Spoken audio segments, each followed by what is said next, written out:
له من قبل أن يأتيكم العذاب ثم لا تنصرون. صدق اللہ مولانا العظیم. درود شریف پڑھیے.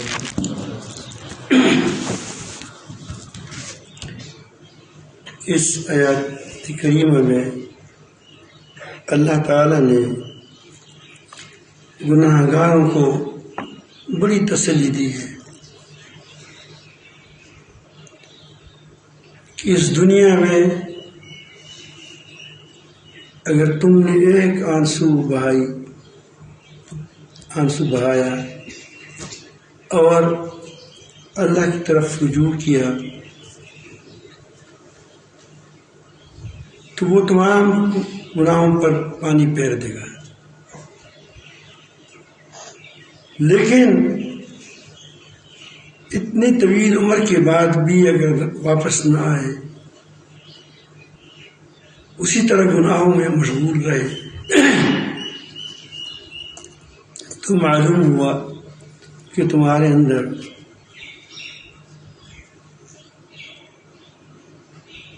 ہدایت کی قبول کرنے کی صلاحیت ختم ہو چکی ہے. فرمایا اے میری بندو.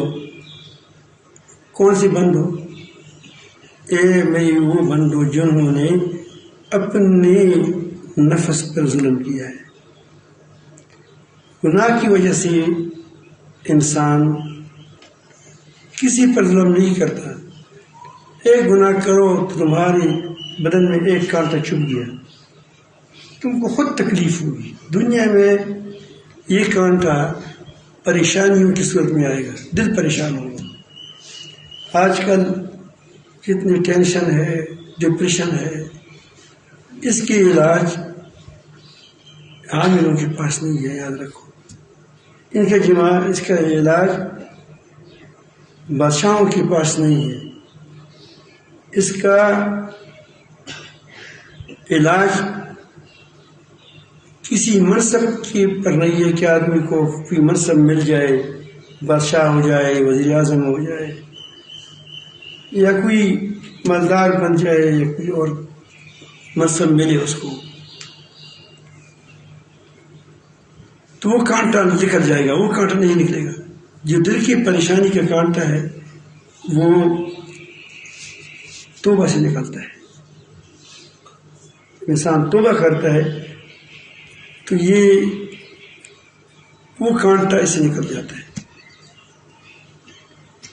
اگر پھر گناہ کرتے ہیں پھر کانٹا چھپ جاتا ہے، پھر توبہ کرتے ہیں پھر نکلتا ہے. تو وہ کہتے ہیں کہ اللہ کی رحمت سے نا امید نہ ہو جاؤ. تم نے کتنے گناہ کیے ہیں، بس کرو، آ جاؤ.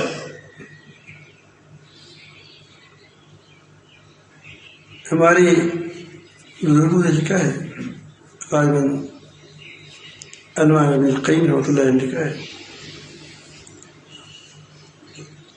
کہ گناہ گار کی مثال اس بچے کی طرح ہے کہ وہ گھر سے بھاگ گیا.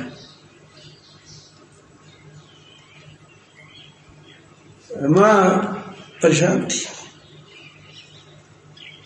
میرا بچہ ہے اور بھاگ گیا ہے گھر سے، یہ کس نے اغوا کر دیا. ظاہر ہے پریشان ہوتے کہ اللہ تعالیٰ تو عالم علیم ہے، جانتا ہے کس نے اغوا کیا ہے. شیطان نے اغوا کیا ہے، وہ تو جانتا ہے شیطان اس کو اغوا کیا.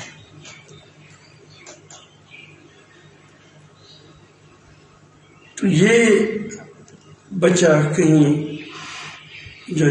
چلا گیا تھا یا کس نے اغوا کیا تھا، راتوں کو آیا، گھر سے تھوڑا سا ناراض ہو گیا تھا، چلا گیا تھا.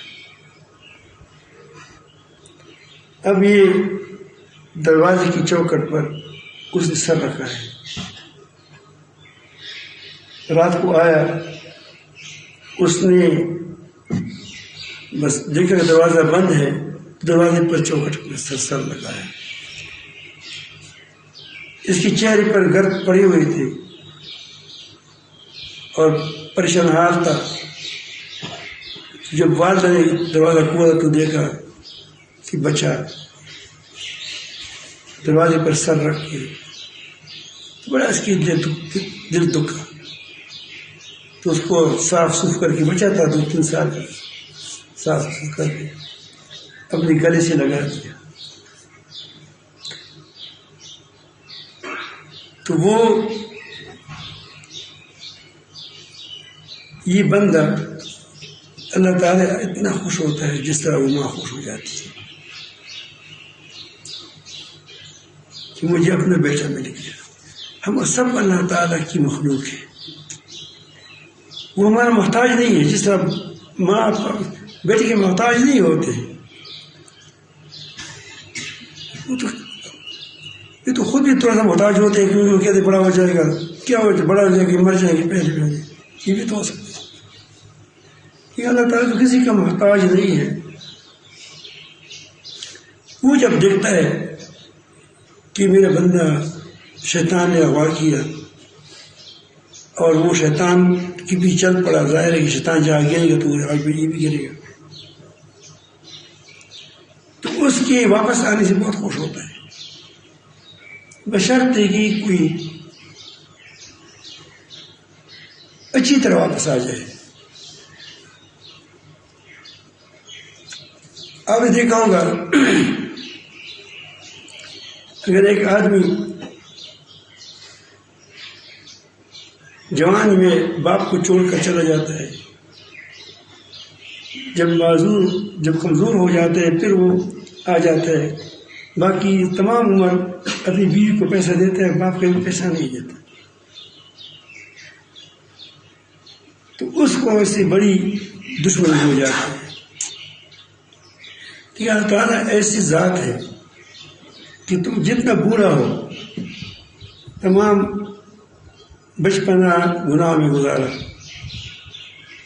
بوڑھی ہو گئے گناہ میں گزارا، اب بوڑھا ہے پھر واپس ہو جاؤ، لیکن موت سے پہلے اللہ تعالیٰ یہ نہیں فرمائے گا کہ تم اب بوڑھا ہو چکے اب میرے پاس آ گئے، سر شیطانی شرارت کی اب میرے پاس آ گئے، ایسا نہیں کرے گا کہ اب بھی قبول ہے. لیکن موت سے پہلے کیونکہ موت کے بعد تمہارے سامنے وہ مناظر آئیں گے جن مناظر کا انبیاء علیہ السلام نے ان کا ذکر کیا ہے. فرشتے آئیں گے، جہنم سامنے آئے گا، جنت سامنے آ جائے گی، تو پھر اس کے بعد تمہیں اس لیے قبول نہیں ہوتا کہ اب تم دیکھ رہے ہو، اب تم پر حکم لگ گیا، اس سے پہلے تم اپیل کر سکتے تھے. تو بہرحال وہ اللہ تعالیٰ بہت خوش ہوتے ہیں. اس میں نبی کریم صلی اللہ علیہ وسلم نے ایک حدیث شریف بھی ہے جس کا خلاصہ یہ ہے کہ ایک شخص تھا، اس کی مثال بیان کرتے ہیں. ایک شخص ہو، اس کے پاس اونٹ پر اپنا خوراک وغیرہ لیکن سفر کر رہا ہے اور اسی کہاں اسی اونٹ گم ہو گیا. ابھی اونٹ کی پیچھے چلتا پھرتا کہیں ادھر ادھر بھاگتا بھوکتا ہو، ایسا تھک گیا بھوک سے پیاس سے، ایسے ڈال ہو گیا کہ چادر رکھی سر کے نیچے کی بس میں مر جاؤں. بس وہ مرنے کے لیے لڑ گیا کیونکہ بھوک سے بھی نڈال ہو گیا تھا، پیاس بھی نڈال ہو گیا تھا، بس مر رہا تھا.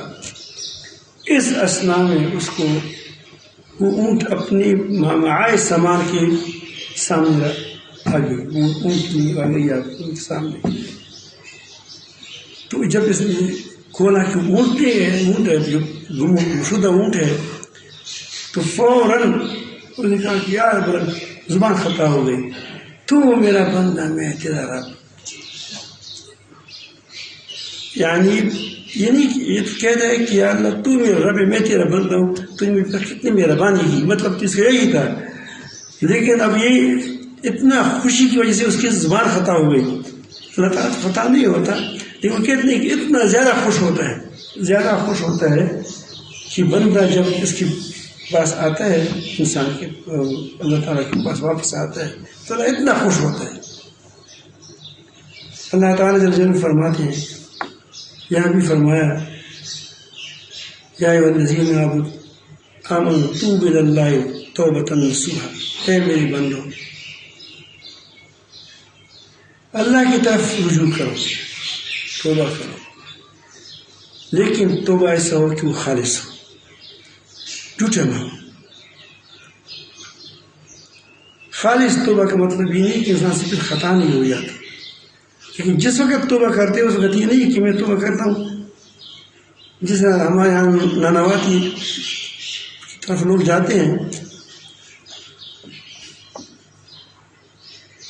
ایک کبھی کبھی لڑائی ہوتی ہے، پھر وہ کہتے ہیں کہ تم دوسری کے گھر میں جاؤ، اسے معافی مانگو۔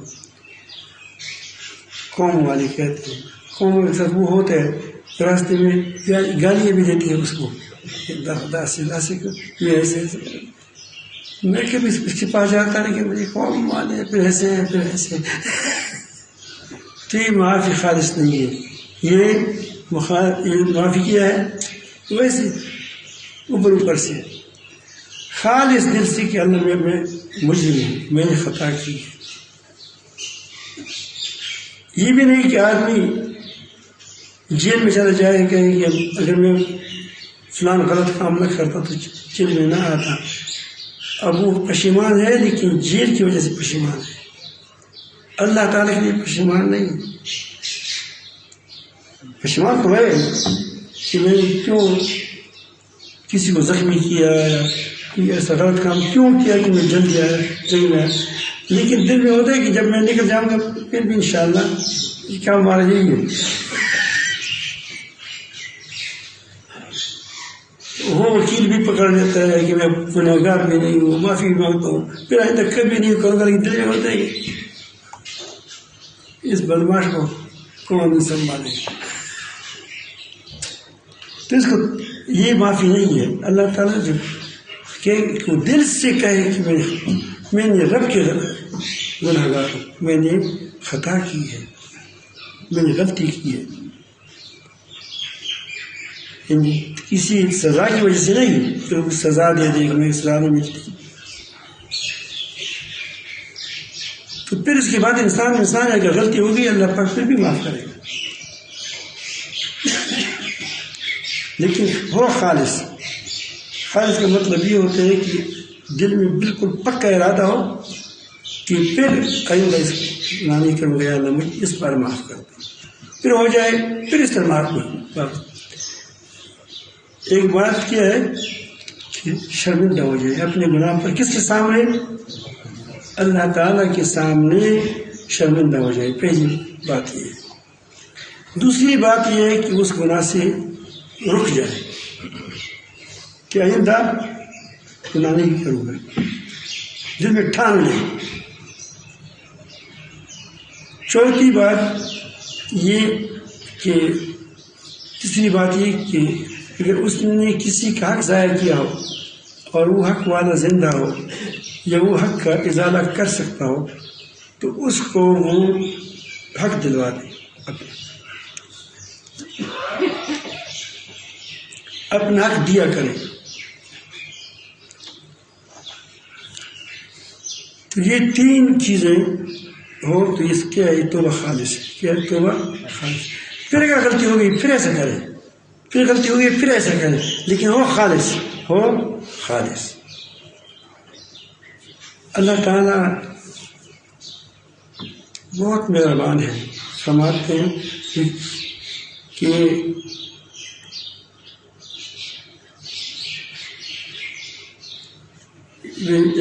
نوح علیہ السلام اپنے قوم کو کہتا ہے وَيَا قَوْمِ اسْتَغْفِرُوا رَبَّكُمْ، یہود علیہ السلام کہتا ہے یا قوم اسْتَغْفِرُوا رَبَّكُمْ ثُمَّ تُوبُوا إِلَيْهِ، پھر اللہ کے رجوع کرو، وَيُرْسِلِ السَّمَاءَ عَلَيْكُمْ مِدْرَارًا وَيَزِدْكُمْ قُوَّةً إِلَىٰ قُوَّتِكُمْ وَلَا تَتَوَلَّوْا مُجْرِمِينَ۔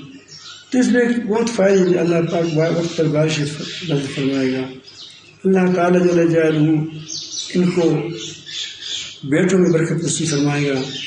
نوح علیہ السلام فرماتے ہیں، قوم کو فرماتے ہیں یا قوم کیا استغفروا ربکم انہ کان غفارا یرسل السماء علیکم مدرارا ويمددكم بأموال وبنين ويجعل لكم جنات ويجعل لكم أنهارا وما لكم لا تدعون لله وقارا. تم کو اللہ تعالیٰ بیٹے دیں گے، اللہ تعالیٰ بچے دیں گے، اللہ تعالیٰ جل جلالہ تم کو مغفرت فرمائے گا، اللہ تعالیٰ تم کو عزت ہی دے گا. لیکن تم ایک کام کرو، کیا کرو؟ اللہ کی طرف رجوع کرو، توبہ کرو، کفر سے، شرک سے، غلط کاموں سے توبہ کرو. یہ کرو تو یہ مل جائے گا. ہمارے ایک بزرگ کے پاس طبیعی ہے، والدین حضرت بصری رحمۃ اللہ علیہ، اس کے پاس ایک شخص آیا کہ میری اولاد نہیں، تو اس نے کہا کہ استغفار پڑھو. دوسرا آیا، اس نے کہا کہ میں بیمار ہوں، میں تندرست ہو جاؤں، کہو کہ استغفار پڑھو. اس طرح کئی لوگ آ گئے تو اس نے کہا کہ حضرت آپ تو ہر کسی کوئی بات کہتے ہیں. وہ کہتے ہیں اللہ تعالیٰ نے فرمایا. یہ جو کرانتی پیدا ہوتے ہیں یہ گناہوں سے پیدا ہوتے ہیں، کیونکہ دنیا پیدا ہوتی ہیں یہ گناہوں سے پیدا ہوتے ہیں. استغفار سے کیا ہے؟ علاج ہے کہ اللہ تعالیٰ سے بخشش مانگے.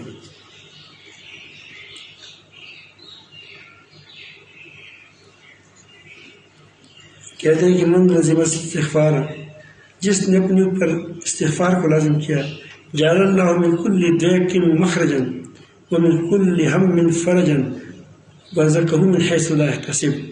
ابن ماجہ کی حدیث شریف ہے. تو یہ اس میں ہے، غالباً ماجہ کی حدیث ہے، لیکن حدیث شریف ہے کہ جس نے اپنے اوپر استغفار کو لازم کیا، اللہ تعالیٰ اس کو ہر مشکل سے راستہ دے دے گا. یہی حدیث کا قرآن مجید کا تفسیر ہے.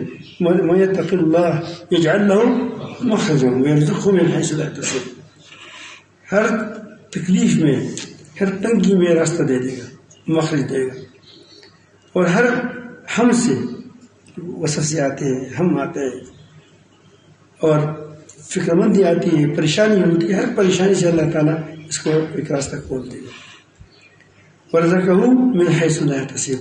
ایسی جگہ سے رزق دے گا جہاں سے اس کو گمان بھی نہیں ہوگا.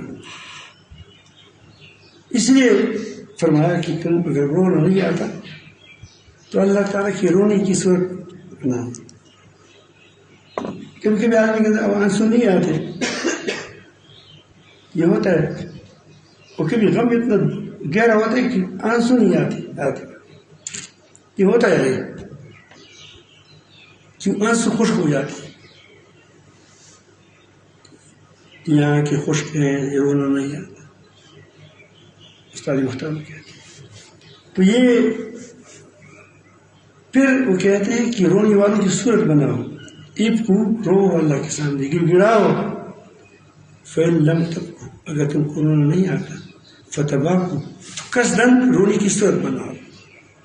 اس سے بھی اللہ تعالیٰ خوش ہوتا ہے کہ بس بیچارہ وہ کیا کر سکتا ہے، رونا تو آتا نہیں، بس بولگی جی.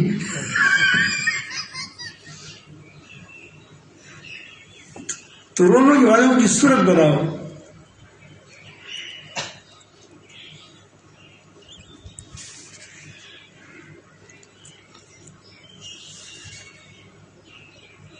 بنی اسرائیل میں ایک شخص تھا، شرابی تھا، شراب کباب کا عادی تھا، بدماش تھا. اس معاشرے والوں نے اس کو شہر سے نکال دیا کہ نکل جاؤ، دفع ہو جاؤ. وہ آدمی غیرتی تھا، نکل تو گیا لیکن کفر کی طرف نہیں گیا، کفرستان کی پاس نہیں. بس چلو مر جاؤں گا لیکن وہ کافروں کے پاس نہیں جاؤں گا. بعض لوگ بےغیرت ہوتے ہیں، کہتے ہیں جب مسلمان نہیں چھوڑتے تو کافروں کے پاس جاؤ، ہندوؤں کے پاس جاؤ. وہ جنگل میں چلا گیا، جنگل میں پتی کھا رہے تھے، گزارا کر رہا تھا. پتی کبھی پتی کھائے، کبھی کیا وہ کوئی وہ درخت میں کوئی چیز پل وغیرہ مل جاتے ہیں یہاں تو وہ کھایا، جس میں جو بھی مل گیا وہ اس نے کھایا، وہ تو گزار رہا تھا. ایک بار بالکل بیمار ہو گیا، مرنے کے قریب ہو گیا، تو اس نے اللہ تعالیٰ سے دعا کی. جب ادھر دیکھا کوئی نہیں ہے، ادھر دیکھا کوئی نہیں ہے، نہ اپنے رشتہ دار ہے نہ اپنے دوست ہے، کوئی نہیں. تو نے کہا کہ یا اللہ کسی نے بھی میرے ساتھ نہیں دیا، سب نے مجھے چھوڑ دیا ہے، کوئی میرا ساتھی نہ بنا، نہ میرا رشتہ دار ہے، کوئی نہیں ہے. اب سوال کو کہہ دے، سوال بھی ٹھیک ٹھاک کرنا چاہیے. یا رب العالمین اگر ساری دنیا نے مجھے چھوڑ دیا ہے تو مجھے نہ چھوڑ. اگر ساری دنیا نے مجھے چھوڑا ہے، اپنوں نے چھوڑا، دوستوں نے چھوڑا، تم تو نہ چھوڑو. تمہیں رب ہے، تمہیں ربان ہے. یہ کہہ کر اس کی جان نکل گئی. اللہ رب العالمین نے موسیٰ علیہ السلام کو حکم دیا کہ فلان جگہ جنگل میں میرا ایک دوست وفات پا گیا ہے، اس کو جاؤ، اس کی کفن دفن تدفین کریں، اس کے جنازہ پڑھیں. وہ میرا دوست ہے، جو بھی اس میں شریک ہو جائے گا وہ سب کو معاف کروں، ہر ایک جتنے میری سیٹ مسلمان تو سب سارے جب جنگل میں گئے، وہ علاقے والے بھی چلے گئے، دیکھ لیا. تو وہ دیکھتا ہے یہ تو وہی شرابی کبابی ہے. تو لوگوں نے موسیٰ علیہ السلام سے عرض کیا کہ موسیٰ علیہ السلام یہ تو شرابی تھا، کبابی تھا، اس وقت ہم نے اس لیے دور کیا تھا کہ ہمارا معاشرہ خراب نہ کرے. یہ کیسے اللہ کو نہیں ہو سکتا ہے؟ تو اس نے اللہ تعالیٰ سے مناجات کی، کیا رب العالمین یہ لوگ تو ایسے کہتے ہیں. تو اللہ تعالیٰ نے فرمایا کہ ایسے ہی تھا، یہ اسے غلط نہیں کہتے ہیں، لیکن اس کے اندر ایک یہ غیرت تھی. سمجھ آئی بات؟ اصل چیز انسان کی یاد رکھو، کوئی خوبی ہوتا ہے جب آدمی آخر میں مسلمان ہوتا ہے تو اس کے اندر کوئی خوبی ہوتا ہے کہ وہ خوبی کو اللہ رب العالمین جل جلالہ بڑا کر کے آگے کیا کرتا ہے، اس کو پسند کرتا ہے، اس کو اسلام کی نعمت سے نوازتا ہے، جنت دیتا ہے، کیونکہ اس کے اندر ایک خوبی ہوتی ہے. ابھی بڑی غیرت ہے کہ آدمی پتے کھائے لیکن کسی اور کے پاس نہ جائے. تو چلو جو بھی ہو، شرابی کباب تو اس نہیں ملتا جنگل میں آرام، تو لیکن میں کسی اور کے پاس نہیں جاؤں گا. بس ٹھیک ہے، گاؤں نے چھوڑ دیا. اس نے کہا اب یہ اندرونی چیز ہے جس کو انسان کو پتہ نہیں چلتا، لیکن دعا کے بارے میں اللہ تعالیٰ نے فرمایا کہ اس نے ایسی دعا مانگی کہ اس کی وجہ سے کیا ہے، اللہ تعالیٰ نے اس کی دعا کو قبول بھی کیا، اس کو اپنا دوست بھی بنا دیا. تو سچی دل سے جو توبہ کرتا ہے تو اللہ تعالیٰ جو سچی معاملہ کرتا ہے. توبہ کے لیے انسان سے بار بار کبھی کبھی ٹوٹ جاتا ہے. تو آپ ایک تو دعا کیا کریں جو گناہ میں آپ مبتلا، یا رب العالمین اس گناہ سے مجھے بچائیں. بچانے والا اللہ تعالیٰ ہی ہے.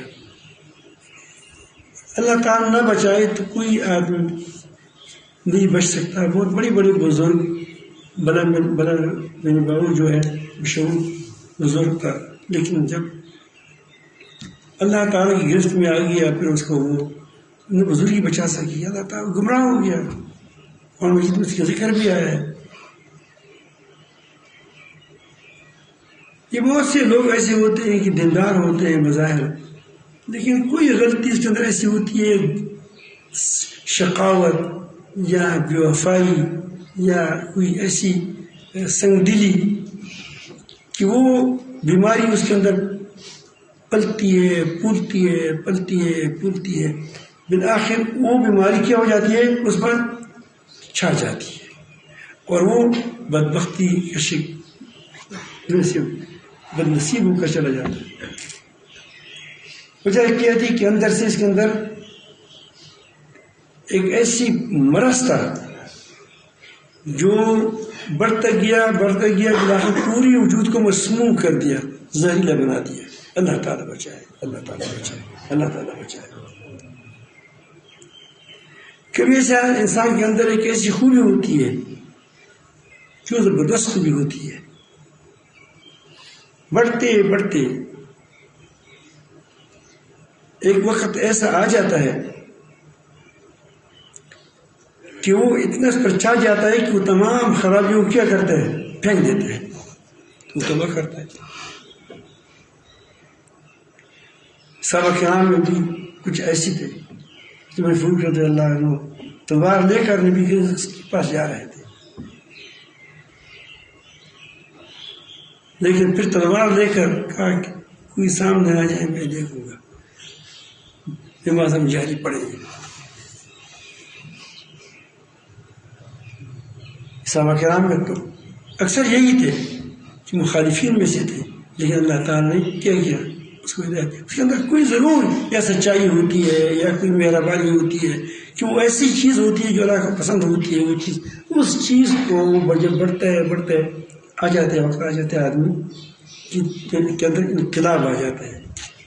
اس لیے بچوں کو میں کہوں گا کہ ہمیشہ اپنے ذہن کو ٹھیک رکھیں، ذہنوں کو ٹھیک رکھیں، ایسی بات سے دور رہے جو انسان کو خراب کرتا ہے، مثلا سنگ دلی انسان یہ بہت برا اثر ڈالتا ہے، بے وفائی یہ انسان کے اندر بہت بڑی کیا ڈالتا ہے، برا اثر ڈالتا ہے۔ بہت سی چیزیں ایسی ہوتی ہیں کہ وہ اس کو اللہ تعالیٰ کو بڑا جھوٹ ہے، تو ان چیزوں سے بچا کریں۔ تو ایک تو آپ یہ کریں کہ جب اللہ سے دعا مانگیں کہ یا رب العالمین یہ فلاں گناہ ہے، بعض لوگ سگریٹ پیتے ہیں، بعض لوگ کی بدنظری ہو جاتی ہے، مجھے اس سے مجھے معاف بھی کریں اور آئندہ کے لیے مجھے بچائیں۔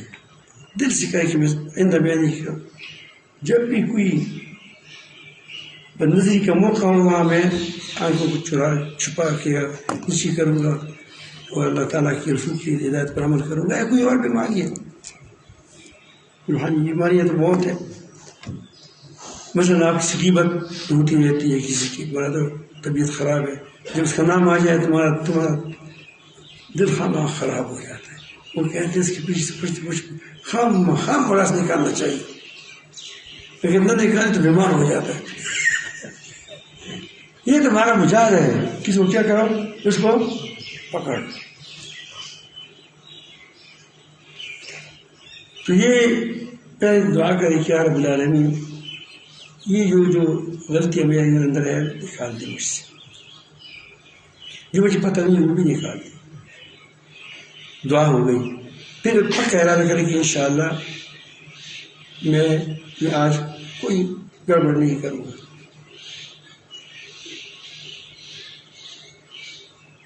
دو باتیں ہو گئیں، تیسری بات ہمت ہے، ہمت کرو، اپنے آپ کو سنبھالو، تو آپ کے اندر اپنے اندر سنبھالنے کی قوت پیدا ہو جائے گی۔ ہمت کرنی نہیں کہ بس تو ہی بس مجھے بچائے گا، انہا ہونا قاعد،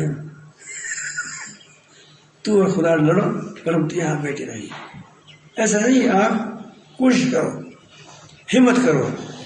آپ کی بدنظری کی مرض ہے، امرت کو دیکھ لیا تو دل پر چوری چلاؤ اور اس طرف نہ دیکھو،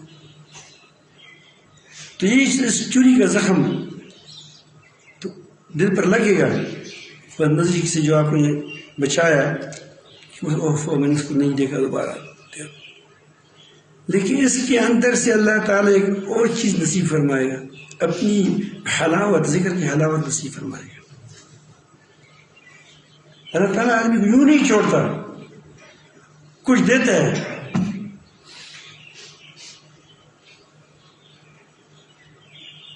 ہم دیکھیں غیور آدمی کو جو کوئی احسان کے ساتھ کرتے ہیں وہ کہتے ہیں میں اس کی سے ڈبل احسان کروں. یہ ہوتا اللہ تعالیٰ تمام غیر تو خدا دیتا ہے،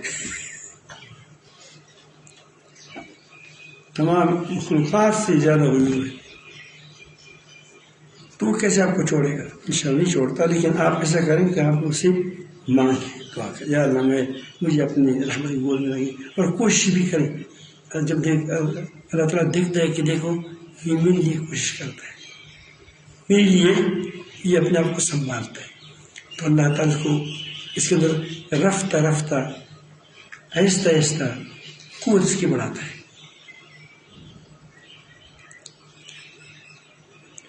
پھر اگر غلطی ہو جائے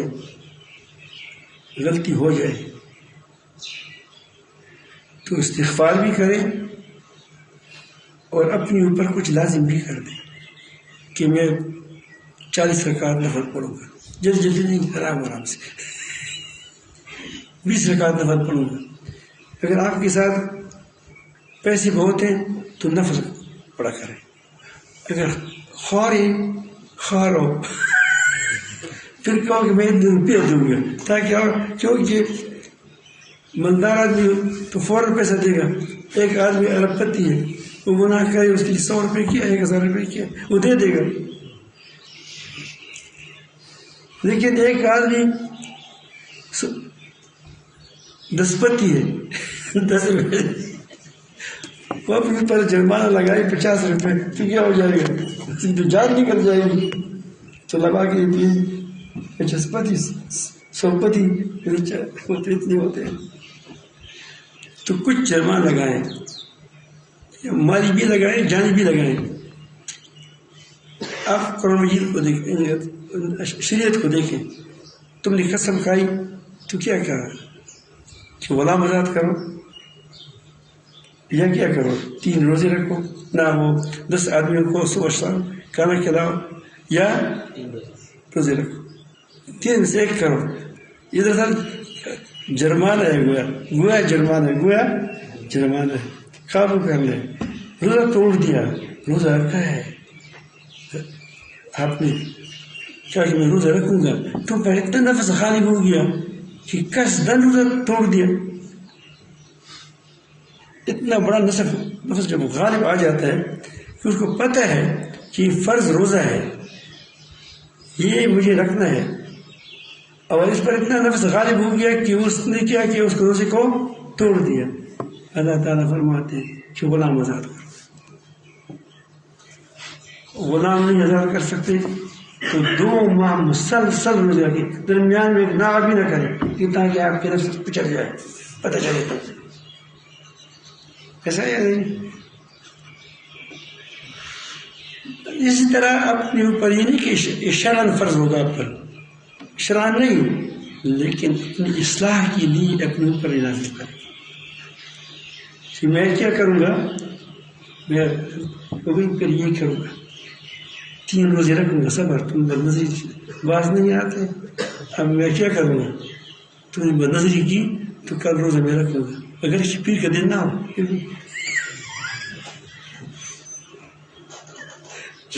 نہ ہو، چند دن نہ ہو، پھر رکھوں گا.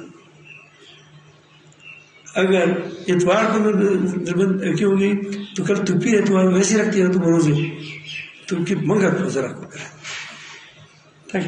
ویسے کہ عادت کے مطابق رکھتے ہو پھر تو بات نہیں ہو گئی. ان عادت کے خلاف رکھتے کیا فرق کہ اس نفس میں کیا ہو جائے تو زد پڑ جائے. تو اس سے انشاءاللہ آپ کو یہ ہو جائے گی. چوتھی بات یہ کہ پہلے وہ دعا توبہ تو کیا، توبہ دعا آئندہ نہ کرنے کا پکا ارادہ. چوتھی بات ہمت کیا. 5ویں بات سزا کیا، سزا دی. یہ اب جب آپ کریں گے تو اس ساتھ ایک مراقبہ کریں کہ اللہ میرے ساتھ ہے. یہ اپنے اوپر غالب کرو. میں نے وعدہ کیا ہے اس کا میں نہیں کروں گا. وہ میرے ساتھ ہے. وہ میری آنکھ کو دیکھتے ہیں کہ کہاں چلتی ہے یہاں کی. میرے خیالات کو دیکھتے ہیں کہیں چلتے ہیں. تو انشاءاللہ اس مجاہدے پر تم کو اجر بھی ملے گا.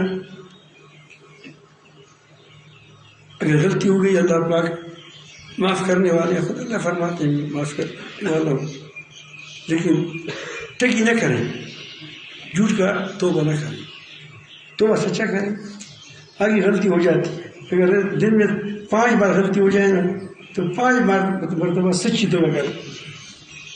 اس کے ساتھ جو میں بتا دیا ندامت اللہ کے سامنے, دوبارہ نہ کرنے کا عزم, اور جو اس کا اگر حق ضائع کیا ہو, رشوت دیا ہو تو اس کو واپس کرنا. کیا کریں گے؟ بہت رشوت لیتے ہیں ہماری, واپس کر دیں. یہ ہمارے جج ہے, بہت سے جج ایسے ہوتے ہیں پیسے لیتے ہیں تو وہ واپس کر دیں. جج یہ افسران جج پہ پیسے لیتے ہیں کہ دوں گا لیکن 10 لاکھ روپئے پہلے آ رہا پھر دوں 10 لاکھ روپئے واپس کر دیں اس کو. ایسا نہیں کہ وہ تو واپس نہیں کرتے اور دل میں ہے کہ اور بھی لوں گا, اور پھر بھی کہتے ہیں کہ میں توبہ کرتا ہوں.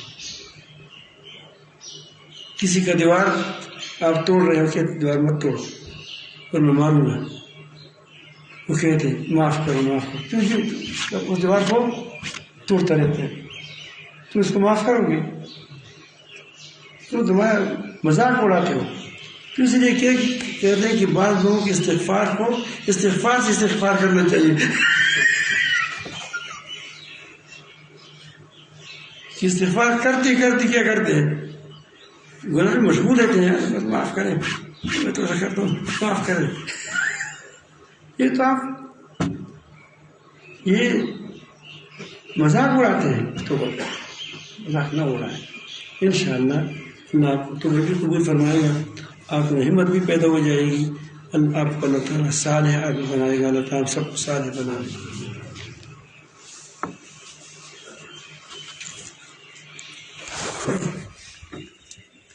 ایک بات میں ایسا نہ کرو.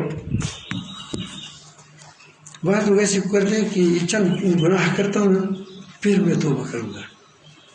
ایسے بھی ہوتا ہے کہ چند دن ہے جوانی ہے مستی کروں گا پھر تھوڑے سے بعد میں توبہ کروں گا.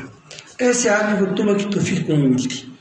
اس کی وجہ کیا ہے؟ اس کی وجہ یہ ہے کہ وہ اپنی وہ کہتے ہیں کہ میں ہمیشہ زندہ رہوں گا,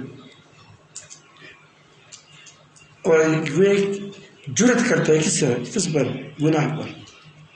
تو گناہ پر ندامت ہونا چاہیے نہ کہ جرت.